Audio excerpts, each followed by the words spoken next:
Que Dieu soit loué pour vos différentes vies. Nous allons continuer sur un enseignement aujourd'hui. Cet enseignement, on a commencé le revêtement spirituel. On a parlé des vêtements spirituels. C'est vrai que j'étais sur le 2 dimanches passé, j'ai parlé de l'onction, mais l'autre dimanche, j'ai parlé des âmes spirituelles. Et le Seigneur m'a mis à cœur de ne pas trop traîner sur cette série. C'est des enseignements que j'ai déjà donnés. Ceux qui veulent connaître plus sur les âmes spirituelles, ça a été prêché dans tous les sens. Je pense qu'on peut avoir pas mal d'enseignements là-dessus. Mais il y a des choses, il y a des messages qui ne sont pas très en vogue, mais qui sont réels et qui sont véritables. Nous devons comprendre la raison pour laquelle nous venons à l'église. Ça, je tiens à le préciser avant qu'on continue. On vient à l'église pourquoi? Pourquoi nous rentrons tous les matins à l'église? Pourquoi nous allons à l'église? Moi, je pense que quand on ne connaît pas le but d'une chose, ou l'objectif ou la raison d'une chose, c'est peu probable que cette chose soit une bénédiction pour nous. Alléluia. C'est peu probable que cette chose nous apporte vraiment. Parce que tu ne sais pas à quoi quelque chose sert.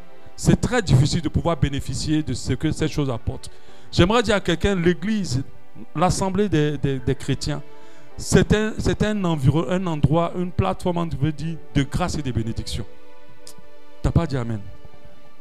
Le fait qu'on se rassemble ici, là, c'est un lieu de grâce et de bénédiction. La Bible dit que Dieu aime l'union, Dieu aime l'unité. Il dit que là où 2-3 personnes s'unissent, il est présent. Et nous savons que la présence de Dieu ne veut pas dire qu'il est juste présent. Quand Dieu est présent, imaginons aujourd'hui qu'on est là, qu'on s'appelle Oliguier, venir faire le culte ici aujourd'hui. Est-ce que nos problèmes ne sont pas résolus? Amen. Il ne peut pas venir s'asseoir avec nous et puis repartir comme il est venu. Quand il part, on sait qu'il est passé. On est d'accord, non? Il doit laisser une trace de son passage. Mais je vous dis, quand Dieu, là où le Dieu aime beaucoup venir, c'est là où 2 ou 3 personnes sont unies en son nom. C'est pour ça que la parole de nous dit, n'abandonnez pas vos assemblées. Les cultes du dimanche en option, ne faites pas ça. Soyez toujours dans la présence de Dieu. Parce que vous ne savez pas le jour où il va vous visiter. Ou le jour où il va disposer une grâce particulière pour cette assemblée. Ça peut se déclencher par n'importe qui. Il peut être content de quelqu'un, il peut être content d'une louange, d'une adoration. Il peut être fier d'une action, puis il va dire aujourd'hui là, eux tous ils prennent la bénédiction. Les ouvriers de la dernière heure. Alléluia. Donc, venez toujours à l'église, soyez toujours là. Mais pourquoi on vient à l'église? On ne vient pas à l'église pour une religion. Quand Jésus est mort à la croix de Golgotha, il n'a pas laissé une religion. Il n'y avait pas une religion, il n'y avait pas un mouvement. Je vais dire, quand je vais dire un mouvement, je vais dire, il n'y a pas quelque chose qu'il a laissé pour dire, voici la religion que vous devez suivre. C'est pour ça qu'aucune religion, aucune, je précise et j'insiste, ne sauvera l'homme. Jésus est venu pour rétablir une relation, pour restaurer une relation avec le Père. Il est venu se placer en tant qu'un pont pour restaurer une relation avec le Père. Donc quand nous venons ici, nous venons pour intensifier cette relation. Nous venons pour entendre ce que le Père a nous dit, pour pouvoir grandir cette relation. On ne vient pas pour le pasteur, on ne vient pas pour nos bénédictions, nos grâces seulement. Parce que quand on vient pour cette raison, quand nos vies ne marchent pas très bien, on ne trouve pas l'intérêt d'aller. On a vu des gens quitter cette église pour dire oui, depuis on est ici, ma vie ne change pas, ma vie ne change pas.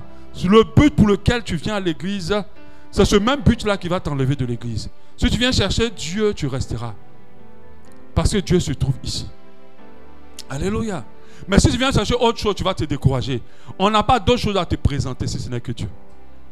On n'a pas d'autre chose à te donner si ce n'est que Dieu. Parce qu'on sait que si tu as reçu Dieu et que tu as accepté d'être en relation avec lui, on n'a plus besoin de prier pour toi. Tout le reste va se résoudre sans problème. Parce que notre Dieu ne peut pas avoir une relation avec toi et que ta vie va rester pareille. Ça n'existe pas.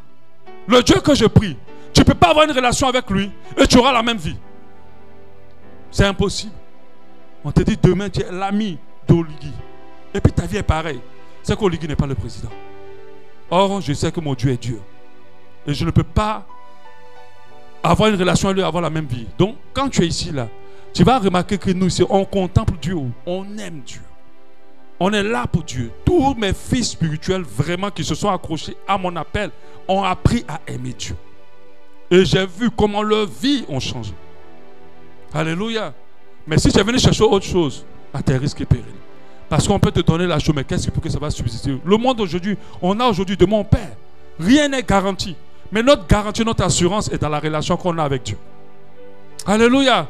Je suis là, je suis tranquille, je ne m'inquiète pas du lendemain. Pas parce que j'ai été nommé, pas parce que j'ai un salaire, pas parce que j'ai une maison, pas parce que je travaille. Du jour au lendemain, cette domination peut s'arrêter. Du jour au lendemain, le travail peut s'arrêter. Du jour au lendemain, tout peut s'arrêter. Même à mon assurance, c'est parce que j'ai Dieu. À cause de lui, je ne m'inquiète pas du lendemain. Amen. Parce que je sais qu'il veille sur moi. Il m'a déjà prouvé qu'il m'aime. Depuis que je commençais à marcher avec lui, même avant de le connaître, il m'a tellement préservé de beaucoup de choses. Mais depuis que je l'ai connu, j'ai tellement vu comment Dieu a intervenu à chaque fois. Aujourd'hui, je ne veux pas douter de lui. Mon frère, ma soeur, je vais te faire rencontrer Dieu.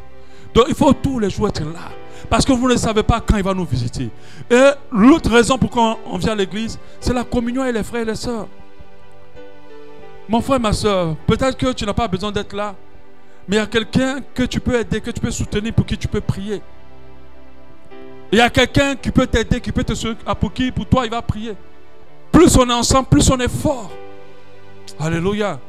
Ne manquez pas de venir à l'église. Ne venez pas pour faire une religion. Ne venez surtout pas pour le pasteur. Si vous ne pouvez pas venir, peut-être si vous êtes responsable, vous appelez pour vous excuser. Mais dans le cas contraire, vous savez que vous venez ici pour vous-même. On ne vous tire pas pour venir à l'église pour nous. Vous êtes à l'église pour vous-même. Parce que celui qui s'expose à la présence de Dieu expose ses situations à Dieu. Et sa vie aura forcément un impact positif. Alléluia. Donc je nous encourage, n'abandonnons pas nos assemblées. Restons fidèles, alléluia, à la présence de Dieu. Nous allons voir un enseignement que je vais démarrer aujourd'hui. Je ne sais pas ce que je vais terminer. Retirer le vêtement d'opprobre, de l'opprobre ou d'opprobre. Je ne sais pas lequel est le bon français. Le vêtement d'opprobre ou le vêtement de l'opprobre. Le vêtement d'opprobre ou le vêtement de l'opprobre. Hein? D'opprobre. Ok. Le vêtement d'opprobre. Pour rappeler, pour rafraîchir un peu la mémoire aux gens, vous devez comprendre que de la même manière que nous sommes vêtus physiquement, et qu'il y a certains vêtements qui nous qualifient de quelque chose. Par exemple, un vêtement de médecin, c'est un vêtement de médecin. Un vêtement de militaire, c'est un vêtement de militaire. Un vêtement de président, c'est un vêtement de chef. Un vêtement de roi, ainsi de suite. Le vêtement que nous portons dans le physique est important. Il nous protège. Il a aussi un vêtement d'autorité pour certains vêtements. Mais vous devez comprendre que dans le monde spirituel, nous avons aussi des vêtements. Et ces vêtements, malheureusement, à ceux du monde physique, on ne peut pas tricher dans le vêtement du monde spirituel. Aujourd'hui, même quand on voit le carnaval de nos enfants, ils portent les médecins, ils portent tout quoi. Ils peuvent tout porter. Mais dans le monde spirituel, ton vêtement est conditionné par la vie que tu mènes. Tu es habillé de tes œuvres. C'est pour ça que la Bible dit que la femme ne se pare pas de bijoux, de colliers et tout ça. Bon, d'autres ont compris qu'une femme doit rester fade. Non, je n'ai pas dit ça. Ce n'est pas ce que la Bible a dit. C'est pour ça que les chrétiens d'avant, vraiment, elles étaient bantres. Je veux dire bantres en ouchi, ça veut dire vraiment sans vie d'approcher. Parce que les cheveux sont crépus, il n'y a pas de bijoux, il n'y a pas, oh, la Bible a dit, ne vous parez pas des bijoux et de tout ça. Non, c'est pas ce que la Bible veut dire. La Bible parle de priorité là. La Bible parle de ce qui est plus important. Il dit plutôt, parez-vous des bonnes œuvres, que la femme se pare de bonnes œuvres. Mais comment une femme peut se parer de bonnes œuvres? Quand Dieu le dit, c'est pour dire que ce que nous faisons dans nos vies nous habille dans le spirituel. Ton comportement dans ce monde-là t'habille dans le spirituel. Et j'aimerais dire deux fois à certaines personnes, on va parler du vêtement d'opprobre. Beaucoup de choses vous résistent. Beaucoup de choses se compliquent dans vos vies. Pas parce qu'on vous a maudit. Laissez les parents, les tontons, les mamans, laissez-les tranquilles. Je vous assure, peu importe toutes les malédictions qui se chargent contre vous, si vous menez la vie qu'il faut, ces malédictions n'auront pas de pouvoir sur vos vies si vous vous attachez à Jésus. Alléluia. Tu es là-bas, en dehors de Dieu. Tu es la première source de ta propre bénédiction. Ton premier canal, tu es toi-même. En fonction de tes choix, tu donnes la grâce de Dieu sur ta vie ou tu mets l'opprobre sur ta vie. Des fois qu'on voit les gens, il faut jeûner, il faut prier. Mais est-ce que tu as pris le temps de discuter avec la personne pour voir la vie qu'elle mène et le comportement qu'elle a et les expériences qu'elle a eues? Parce que tout cela va déterminer comment elle est habillée dans le spirituel. Et comme je le disais, le spirituel ne ment pas. Si on peut tricher dans le physique, on ne triche pas dans le spirituel. Quand les ténèbres veulent t'attaquer, quand les sorciers veulent t'attaquer, la première des choses qu'ils font, ils vont te regarder dans le spirituel. Ils vont voir comment tu es vêtu. Parce que le vêtement dans le spirituel, ce n'est pas juste pour la décoration. C'est un vêtement d'autorité. Alléluia. On a parlé du premier vêtement qui était Christ. Quand tu as apporté le vêtement, que la Bible dit revêtez-vous de Christ. Mais quand ils voient le vêtement Christ, ils se disent non. Ça là, il faut faire attention. Parce que quand tu portes le vêtement Christ, tu n'es même pas conscient qu'on t'attaque. Hein, mais tu es en train de remporter des victoires sans être conscient. Pendant que tu dors là, tu as déjà terrassé des armées des ténèbres. Tu n'es même pas au courant. Juste parce que tu es bien habillé dans le spirituel et que tu as porté le premier des vêtements que tous les enfants de Dieu doivent porter. Le vêtement Christ. Revêtez-vous de Christ. Mais ce vêtement Christ, c'est d'abord le fruit de l'esprit. L'amour, la patience, la bénignité. Alléluia, la bienveillance. La paix. Quand je parle de paix, les gens disent, mais pasteur, mais la paix là, ça veut dire quoi? Est-ce que tu dois être toujours en paix pour être vêtu? Non, tu dois aimer la paix. Il y a des gens qui n'aiment pas la paix, qui aiment les problèmes. Ou bien j'ai menti. Eux, ils aiment les problèmes. Ils aiment toujours les problèmes. Or, quand tu es toujours en train de faire les problèmes, tu n'es pas en train de manifester le fruit de l'esprit. Les gens qui aiment la paix, des fois, on les prend pour des personnes bêtes. Mais elles ne sont pas bêtes. Elles sont bien habillées. Elles sont habillées du vêtement Christ. Tu me provoques, au lieu que je réagisse, ou bien tu m'as frustré, au lieu que je réagisse, je vais chercher à avoir l'attitude de paix entre nous deux. Parce que je ne suis pas habitué au problème. Je n'aime pas les querelles. La Bible dit que les querelles sont les œuvres de la chair. Alléluia. Et quand je suis dans cette disposition, parce que je suis habillé d'un vêtement différent. Quand j'apprends à laisser, la Bible dit cherchez la paix avec tous, tant que cela dépend de vous. Amen. Donc ce vêtement-là est un vêtement Christ. Ce n'est pas seulement qu'un vêtement de victoire, mais c'est un vêtement que le diable dont tu as peur, mais c'est un vêtement aussi de faveur. Parce que ceux qui ont le vêtement Christ, lorsqu'ils prient, Dieu les écoute. Vous savez, ce n'est pas n'importe quel enfant qui va venir me demander une voiture, un cadeau de Noël, et puis je vais lui donner. Mes enfants sont prioritaires. Mes enfants peuvent me demander tout ce qu'ils veulent. Je suis plus disposé à leur donner qu'un enfant extérieur. Donc quand on porte les vêtements de Christ, on est reconnu par Dieu. Nos prières montent. Mais ce vêtement-là, ce n'est pas le caractère de Christ, la nouvelle naissance. Alléluia. Je nous ai fait comprendre que Jésus, il était né. On savait que c'était lui le Messie, puisqu'on a vu le roi mage aller lui donner des cadeaux. Mais jusqu'à ce qu'il rentre à 30 ans, dans la retraite de 40 jours, 40 nuits, les démons ne le connaissaient pas. Il marchait partout, il faisait tout ce qu'il voulait. On n'a jamais montré un jour qu'un esprit l'a reconnu. Mais quand il a fini de faire les 40 jours, la Bible dit Jésus revêtu de la puissance du Saint-Esprit. Il était maintenant habillé. Là, il n'avait même plus besoin de parler. Il passe devant le fou de Gadara. Le fou de Gadara dit non, non, non, laisse-moi tranquille. Ne m'attaque pas. Pourquoi? Parce que Jésus était revêtu autrement. Amen. Vous devez comprendre que le vêtement spirituel, c'est très important. Nous avons compris que le monde spirituel commande le monde physique. Peu importe ce que tu vas dire. Oh oui, moi, mon Dieu est grand. Je suis le fils de l'Éternel des âmes. On ne peut pas me toucher. Ils ne me connaissent pas. Oui, c'est la bouche juste. Mais est-ce que tu es revêtu? Parce qu'il y a à avoir la bouche et puis il y a ce qu'on est dans le spirituel. Alléluia. Satan joue à la vie de beaucoup de personnes parce qu'ils ne sont pas revêtus. Amen. Et on avait compris cela au travers des filles de Siva, quand ils ont chassé le démon dans le possédé. Le démon les a frappés. Il les a même déshabillés. Et ils n'ont pas compris pourquoi ça s'est passé. Mais quand l'apôtre Paul parlait, le démon fuyait. Même l'homme de l'apôtre Paul chassait les démons. Pourquoi? C'était une question de revêtement. Si tu n'es pas revêtu dans ce monde, peu importe où tu vas partir, tu seras exposé. À cause de ça, les gens qui ne sont pas chrétiens vont chercher un autre revêtement. Par exemple, le vêtement de Christ là, c'est difficile. Je vais dire c'est difficile, mais je vais dire ce n'est pas facile à l'obtenir. Pourquoi? Parce que non seulement ça peut se faire par la puissance du Saint-Esprit, mais en deux, ça impose un comportement.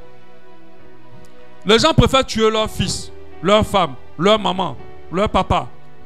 Tuer des groupes de personnes, vous donnez le sang pour avoir un autre revêtement, un autre vêtement. Et c'est avec ce vêtement-là qu'ils attaquent les gens dans le spirituel. C'est avec ce vêtement-là qui se rassure des positions d'élévation. Mais nous avons un vêtement accessible à tout le monde. Alléluia. C'est le vêtement de Jésus. Le vêtement de Christ. On n'a pas besoin de tuer quelqu'un. On n'a pas besoin de faire un sacrifice d'animaux. On a juste à lui donner cette vie, notre vie, pour qu'il la revêt. de ne plus vivre afin que Christ puisse vivre en nous. Amen. Donc si on a compris le principe du vêtement, nous allons passer directement au vêtement d'opprobre. Alléluia.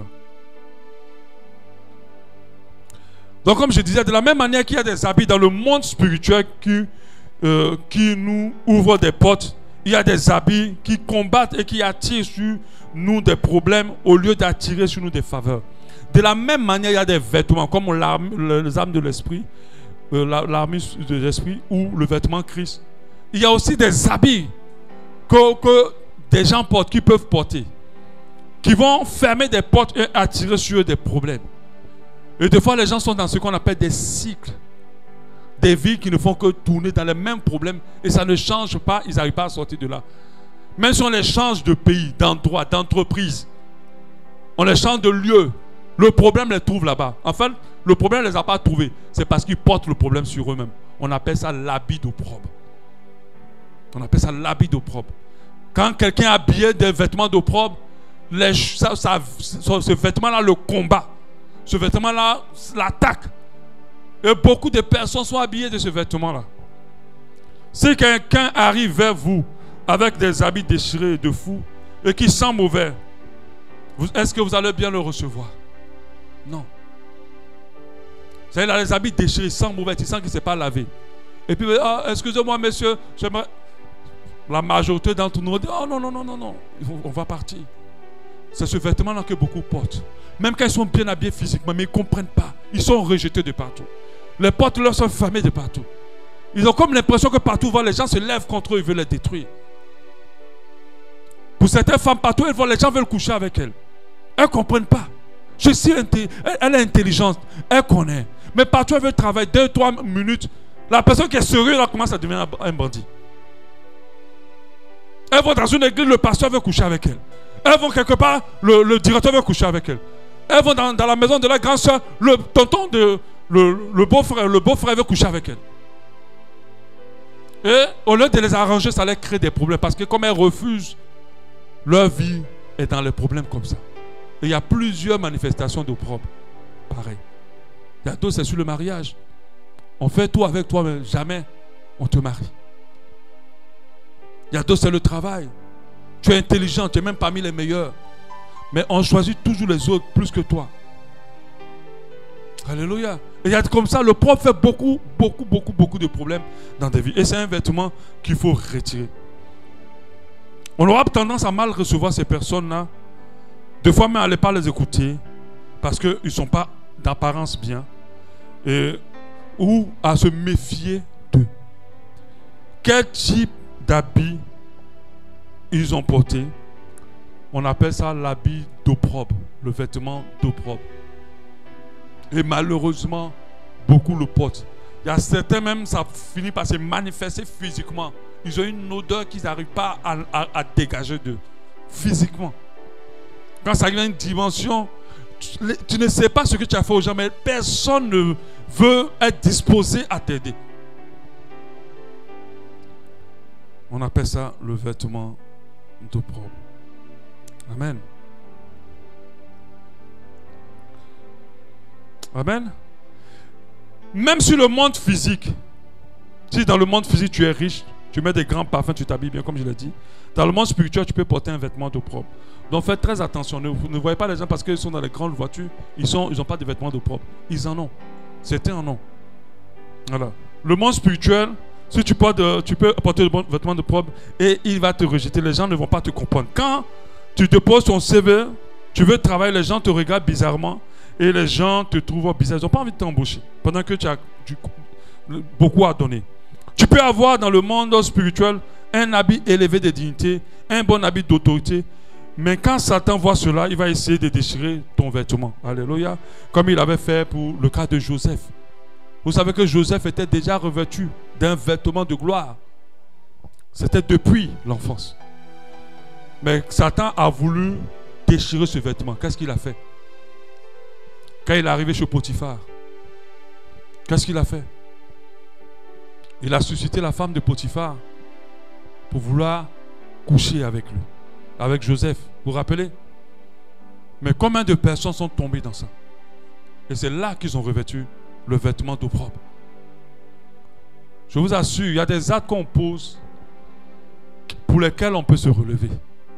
Mais il y a d'autres actes qui sont forts spirituellement, qui peuvent détruire, déchirer même notre vêtement de faveur de grâce. Faisons très, très attention. Alléluia. Qu'est-ce qu'ils ont cherché à faire? Ils savaient que Joseph avait un vêtement d'élévation en dignité. Il était, si on l'a compris pour l'onction, il avait l'onction royale. L'onction, c'est un vêtement. Alléluia. Il avait l'onction royale. Mais quand il est arrivé dans cette maison, on a vu comment, à cause de ce vêtement, son patron prospérait. Amen. Quand tu as un bon vêtement, quand on t'embauche quelque part là, tu vois la réussite. Ton patron même voit que les choses changent. La prospérité.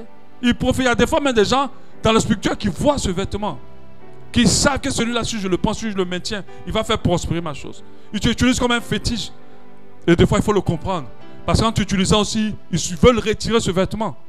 Et ils peuvent des fois arriver à le retirer. Alléluia. Et qu'est-ce qui s'est passé? Cette femme-là a voulu coucher avec Joseph. Et qu'est-ce qu'elle a fait? Parce que le vêtement, c'est aussi la réputation. Elle a sali sa réputation. C'est comme si elle a réussi à enlever quelque chose. Et qu'est-ce qui s'est passé? Joseph est tombé dans l'opprobre. Il s'est retrouvé en prison. Il n'y a pas un lieu où on peut dire le pro-masse de l'opprobre si ce n'est qu'en prison. Parce qu'en prison, tu n'es plus considéré comme un humain. En prison, il n'y a plus de dignité, il n'y a plus de respect. En prison, il n'y a plus de considération. Tu deviens, tu es relayé comme un animal, presque. Et ça, c'est l'opprobre. Nous avons réussi à déchirer cela.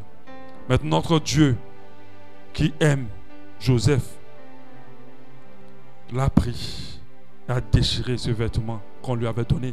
Il lui a redonné le vêtement de départ. Et Dieu l'a élevé en dignité.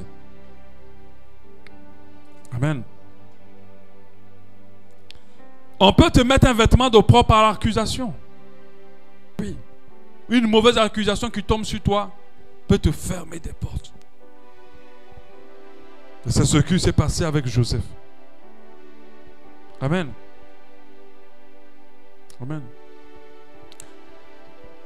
Et nous devons comprendre que c'est très important pour chacun d'entre nous de se rassurer que nous n'avons pas revêtu le vêtement d'opprobre. Vous pouvez avoir une grande destinée, être un chef d'État par exemple. Si le diable arrive à vous faire porter l'habit d'opprobre, ça va se compliquer. Et le passe, on a compris que ce sont les œuvres et les actes qui nous habillent. Donc, des fois, l'ennemi t'attaque avec des choses. Il te présente des opportunités qui ne sont rien par rapport à ce que Dieu a te donné demain. Mais pas mal de personnes tombent dans ces petites miettes qui pensent être grands, pendant que Dieu a plus grand pour eux. Et malheureusement, beaucoup revêtent le vêtement d'opprobre courant leur destinée. Vous allez avoir beaucoup d'adversité dans le monde physique. Vous allez être, quand tu portes un vêtement d'opprobre, être combattu. Vos péchés vont être combattus. Mais dans le monde spirituel, vous serez plutôt confronté à des grands combats et à des fins difficiles parce qu'il y a l'opprobre. Alléluia. Amen. Et les choses vont être plus difficiles pour vous à cause du vêtement d'opprobre. Vous pouvez avoir des grands projets, vraiment des grandes dimensions. Mais quand vous les entamez, ces projets-là n'arrivent pas loin. Regardez à votre vêtement. Faites très attention. Ça peut être un vêtement d'opprobre. Vous êtes qualifié vraiment. Vous connaissez vraiment les choses. Mais les gens qui ne connaissent même pas bien arrivent à aller loin. Mais avec vous, c'est plus difficile et c'est plus compliqué. Et par ce verset de Matthieu 22, 14, quand il y a beaucoup d'appelés, mais peu de lus, Matthieu 22, 14, nous devons comprendre que ce n'est pas parce que Dieu nous appelle pour une grande destinée que nous allons forcément y arriver. Satan va se lever pour combattre notre destinée. Et Satan ne nous combat pas quand nous commençons à grandir. Il nous combat déjà dans le ventre de nos mères. Parce que comme je l'ai dit, Dieu n'a créé personne et après il a cherché à savoir quoi faire avec nous. Il nous a créés en fonction de ce qu'il veut faire avec nous. Et Satan a combattu déjà beaucoup. Combien de personnes d'entre nous, peut-être si Dieu nous donne la révélation, beaucoup d'entre nous ici ont raté de près l'avortement. Oui, de près l'avortement. D'autres même ont essayé de les avorter, mais ça n'a pas marché parce que Dieu tenait à ce qu'ils existent. Parce que l'ennemi se lève déjà très tôt contre nous. Donc on peut avoir de grands appels et ne pas être élu à la fin. Nous devons faire très attention aux vêtements que nous portons. Des fois, Dieu me montre vraiment des grandes destinées sur la vie de beaucoup de personnes. Mais quand vous voyez le comportement de ces personnes-là, vous comprenez que cette destinée est déjà hypothéquée. Vous comprenez. Alléluia. Vous comprenez que cette destinée est déjà hypothéquée. Et des fois, quand tu as une grande destinée, les gens te voient sans même te connaître. Ils pensent que tu es riche, ils pensent que tu es milliardaire, ils pensent que tu as beaucoup de choses, pendant que toi-même tu te bats. C'est parce que les vêtements spirituels, même si nous ne le voyons pas physiquement, on a la sensibilité. Certaines personnes ont la sensibilité de le ressentir. Et des fois, certains démoniaques peuvent capter ton vêtement. Même nos enfants, c'est pour ça faites très attention. Ne mettez pas les enfants, allez-y passer la journée ici, allez-y passer la journée là, allez passer la journée ici. Faites très attention. Il y a des gens qui sont dans des dimensions spirituelles qui captent le vêtement de vos enfants. Donc faites très attention, on ne met pas les enfants partout. Hein. Ils prennent cette grâce-là pour réussir. Et les enfants rentrent dans l'opprobre, ils retirent ce vêtement. Ils ont la méthode spirituelle. Par des rituels, par des pratiques, ils arrivent à enlever les vêtements des enfants. Donc faisons très attention. Là où nous déposons nos enfants tous les jours, faisons attention. Parce que si nous avons une responsabilité très importante, dans laquelle Dieu va nous demander des comptes, c'est comment nous avons pris soin des enfants qu'il nous a confiés. Alléluia. Par un viol, on peut retirer le vêtement de grâce de ton enfant, de ta fille. Et je ne dis même pas la fille, même du garçon. Parce que par mes entretiens de pasteur, j'ai vu plein d'hommes violés. Par un viol, on peut te retirer le vêtement de grâce que Dieu a mis sur toi. Et puis tu peux prendre un vêtement d'opprobre, rien que par un viol. C'est pour ça que si tu es passé par ces genres de vie, des viols, des abus, des trucs, il faut comprendre que tu as besoin de ce qu'on appelle une cure d'âme. Il ne faut pas vivre seulement. Si tu sens que ta vie est toujours compliquée, malgré tout ce que tu fais, tu dois venir pour qu'on discute, qu'on prie. Amen. Parce que rien que par ce date, tu penses que le diable viole quelqu'un pour violer. Il pousse ton oncle, ton tonton, ta tante, quoi, pour abuser de toi par plaisir. Non. Derrière, c'est le même but. C'est de déchirer le vêtement de grâce que Dieu a mis sur ta vie. Parce que Dieu n'a rien créé de maudit. Je répète, Dieu n'a rien créé de maudit. Tout ce que Dieu a créé est béni. Aucun de nos enfants n'est maudit. Tous nos enfants sont bénis. C'est vrai que dans certains pays, le pasteur là, le frère, au Congo, à certains endroits, on traite certains enfants de sorciers. C'est ça, non? Et on les maltraite, on les frappe, on les tape, on dit c'est eux qui tuent, c'est eux qui bloquent. Tellement on a dépassé la spiritualité. Dieu n'a rien créé de maudit. Tout ce que Dieu fait est bon. Quand il a fini de créer le monde, il a dit c'était bon. Alléluia. Et c'est le diable qui se met en charge de déchirer la grâce que Dieu a mise sur ta vie. Et il passe par beaucoup de choses pour déchirer. Dieu peut t'appeler à des grandes dimensions d'affaires, de ministère, de la vie. Mais si tu portes un habit de pauvre, tu auras des blocages, des échecs, des marchés bloqués, refusés. Même tes proches vont combattre ton avancée. Ton habit va te combattre. Ce vêtement peut te combattre. Il y a des gens qui acculent 1000 et 1000 personnes pour dire si je n'ai pas réussi, c'est à cause de mes parents, c'est à cause de mon oncle, c'est à cause de ci. Mais non, c'est le vêtement que tu portes. Il faut que il soit déchiré. Et cet enseignement, ce n'est pas pour vous donner de la connaissance. C'est pour que tous les vêtements d'opprobre dans cette salle soient déchirés au nom de Jésus. Aucun vêtement d'opprobre ne résiste sur la vie de quiconque. Et que là où ta vie est bloquée, qu'il y ait une accélération de ta destinée. Et que les choses refleurissent. Et que Dieu t'amène là où il a prévu que t'amener. Alléluia. Que toutes les formes d'opprobre soient brisées au nom de Jésus. Il y a des gens dans leur vie primaire où quand ils étaient petits, tout le monde les appréciait, ils avaient beaucoup de faveurs. Mais à un moment donné, c'est comme si la malédiction les a atteints. Le rejet, le mépris, la déchéance, le combat, la jalousie. Maman va dire, oh, quand tu étais petit, ou quand tu étais petit, non, je ne pouvais même pas marcher avec toi. Tout le monde t'aimait, tout le monde t'appréciait, tout le monde voulait te soulever. Voilà, on t'aimait, on voulait faire ci, on voulait faire ça. Il y a même un qui a voulu. On te dit beaucoup de choses. Mais tu as un peu grandi où tu as grandi. Partout où tu mets pied, on te rejette. Personne ne veut fonctionner avec toi. Personne ne veut t'intégrer. Il y a du mépris. On appelle ça des vêtements d'opprobre. Alléluia. Cela arrive quand Satan a réussi à déchirer le bon vêtement spirituel. Il y a d'autres, elles sont belles, comme je l'ai dit tout à l'heure, avec beaucoup de diplômes. Mais les personnes qui n'ont pas la dimension, tous les hommes qui les approchent, ils veulent juste s'amuser. Mais aucun homme ne veut les prendre au sérieux. Pourtant, elles ne sont pas des filles malhonnêtes ou des filles avec, comment on peut dire, la vie légère. Mais dès qu'on les voit, on veut coucher avec. C'est des fois le vêtement de propre. Alléluia. Ça peut être un temps de preuve, mais ça peut être aussi un habit de propre. Regardez ce que la parole de Dieu dit à Zacharie 3:1. Il me dit, 3:1, il me fit voir Josué, le souverain sacrificateur, debout devant l'ange de l'Éternel, et Satan qui se tenait à sa droite pour l'accuser. L'Éternel dit à Satan, que l'Éternel te reprime, Satan, que l'Éternel te reprime. Lui qui a choisi Jérusalem, n'est-ce pas là un tison arraché du feu? Lui qui a choisi Jérusalem, n'est-ce pas un tison arraché du feu? Par cette accusation, Satan voulait mettre le propre. Mais Dieu a défendu Josué. Alléluia. Le tison arraché du feu, c'est quelqu'un d'exceptionnel que Dieu a mis de côté, qu'il a éloigné de la malédiction, de la domination de l'ennemi. Amen. Alléluia. Amen. Et nous sommes tous des tisons arrachés du feu. Dieu nous a mis à part. Et la grâce de Dieu est sur nos vies. Alléluia.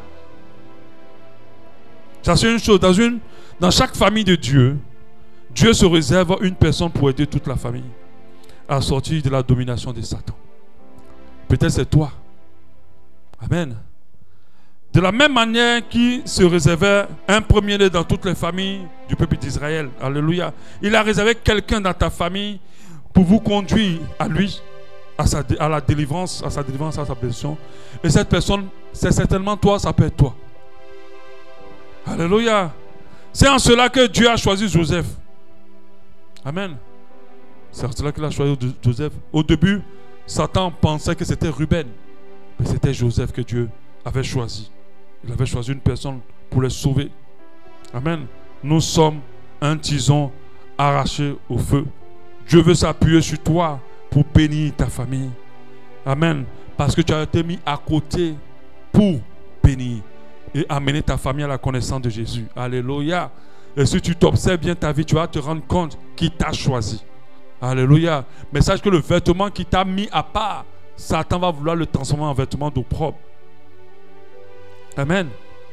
On va lire aussi un passage, toujours 3:1, lisez à la fin, quand on dit tison arraché au feu, au verset 3, lisons. Or Josué était couvert de vêtements sales. La Bible dit que Dieu l'a mis à côté. Au verset 3, or Josué était couvert de vêtements. Ces vêtements étaient comment?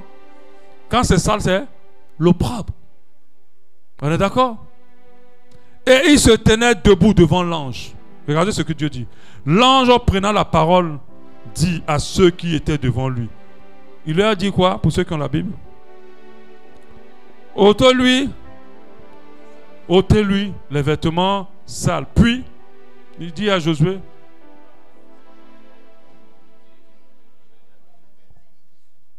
il enlève quoi? Il dit que c'est quoi? Les œuvres. On parle de vêtements sales et on parle d'iniquité. Est-ce que vous comprenez un peu? Est-ce que vous comprenez un peu le lien? On doit comprendre que la vie que nous menons nous habille salement. Et la saleté, c'est l'opprobre. Là où tu es, ce n'est pas là où tu dois être. Je peux répéter ça. Là où tu es, ce n'est pas là où tu dois être. Parce que si tu n'avais pas vécu comme tu vis, tu ne serais pas à ce niveau. Si on ne t'avait pas attaqué comme on t'a attaqué, si on ne t'avait pas violé et abusé, si on ne t'avait pas fait passer par beaucoup de choses, ce n'était pas là ta place. Mais ce matin, le Seigneur ôte le vêtement sale et il te revêt d'habits de fête. Au nom de Jésus. Dis avec moi, Dieu ôte ce matin tout vêtement sale sur ma vie et il me revêt de vêtements de fête. Au nom de Jésus. Que cela s'opère dans ta vie ce matin et réellement. Au nom de Jésus. Chaque vêtement sale, à chaque vêtement sale, que Dieu enlève correspond à un vêtement de Dieu. Alléluia. Amen. Et la Bible nous demande de produire du fruit digne.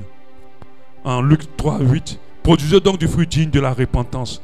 Et ne vous mettez pas à dire en vous-même. Luc 3, 8, nous avons Abraham pour père, car je vous déclare que de ces pierres, Dieu peut susciter des enfants de Dieu. Alléluia. Habit de probe, ça peut être tes paroles aussi. Comment tu parles aux autres. Comment tu parles à ton mari. Comment tu calomnies les autres. Comment tu parles. Parce que quand on finit de parler vraiment, on est revêtu. Alléluia. La manière dont tu parles te révèle. Fais très, très, très attention. La bouche crée une atmosphère spirituelle. La bouche crée une atmosphère spirituelle. C'est pour ça que quand vous prenez le temps de parler, ne prenez pas le temps de dire du mal des gens. Ne prenez pas le temps de parler des autorités négativement. Faites très attention. Ou des personnes vraiment qui sont des grâces sur vos vies. Parce que ça crée de l'opprobre. L'atmosphère de ta bouche, de ton langage. Alléluia. Il y a des gens qui sont renvoyés de leur boulot. Parce que c'est toujours eux, de matin au soir, ils se plaignent de leur patron. Moi, c'est une chose que dans mes parcours professionnels, j'évite au maximum. Parce que même si un boulot ne te correspond pas, il peut être un tremplin pour que Dieu te lève. On peut venir te prendre dans ce boulot-là pour des hauteurs plus élevées. Mais cela va être possible lorsque tu commences à rendre grâce à Dieu. Peu importe les conditions dans lesquelles tu es, ne t'associe pas aux collègues pour critiquer le patron ou la patronne. Fais très attention. Parce que ça crée l'opprobre. Les promotions sont inaccessibles à certaines personnes parce qu'ils sont dans l'opprobre. Alléluia. Fais très attention. Il faut que tu aies un cœur d'enfant de Dieu. Amen. Et tout ce que tu portes est créé par tes propos, par ton attitude, par tes paroles, par tes gestes. Amen. Ne te tourne pas que certaines vies sont bloquées, ne sois pas étonné à cause de la vie qu'ils mènent. L'ennemi va t'accuser à tout moment parce que tu as un langage qui n'est pas digne de Dieu. Tes lèvres peuvent créer l'opprobre. Je vais seulement parler d'un seul vêtement. On ne va pas parler de ça ici. J'aborde seulement puis je laisse.